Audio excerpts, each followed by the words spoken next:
Targaryen madness is not an inevitable genetic guarantee baked into every drop of blood. It is a predisposition. The truth, in the books, Ser Barristan Selmy quotes King Jaehaerys II saying, "Madness and greatness are two sides of the same coin. Every time a new Targaryen is born, the gods toss the coin. A 50-50 coin flip means some inherit the greatness, while others inherit the instability." Jon Snow's coin landed squarely on greatness and stability, much like Maester Aemon or Rhaegar, whereas Daenerys was pushed to the brink.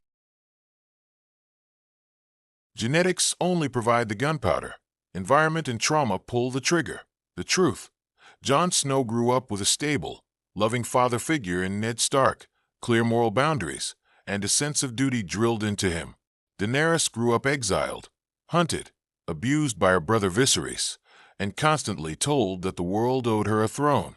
Their psychological foundations were completely opposite long before they ever met.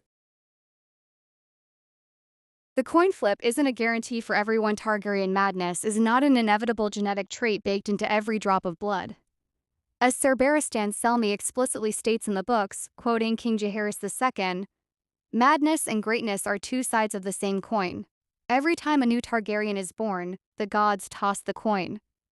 A coin flip means some inherit stability, while others inherit instability. Jon Snow's coin landed squarely on stability, much like Maester Aemon or Rhaegar, whereas Daenerys inherited the volatile predisposition. 2. Genetics provide the gunpowder. Environment pulls the trigger. Genetics alone do not make a tyrant. Upbringing and trauma shape the outcome. Jon Snow grew up in Winterfell with a stable, loving father figure in Ned Stark, clear moral boundaries, and a sense of duty drilled into him. Conversely, Daenerys grew up exiled, hunted, abused by her brother Viserys, and constantly told the world owed her a throne. Their psychological foundations were polar opposites long before they ever met. 3.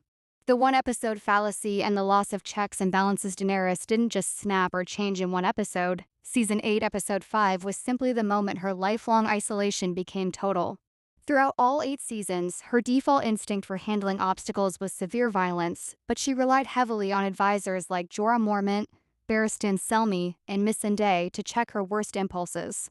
By the time she reached King's Landing, her entire support system was dead or had actively betrayed her. Jon Snow never faced that crushing absolute isolation. When the bells rang, she didn't lose her mind.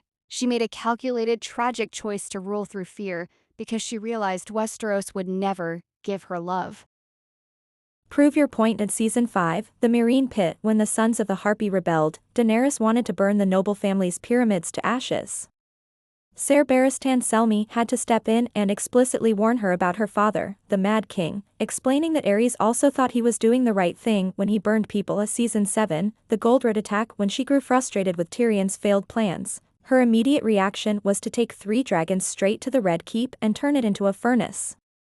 Tyrion had to beg her not to attack the city because slaughtering innocents would make her just another tyrant. Season 8, The Execution of Varys. By the time she executed Varys, her inner circle was gone. Yora was dead, Missandei was executed, and Tyrion had lost her trust. Without those voices keeping her calm, the firewall completely collapsed.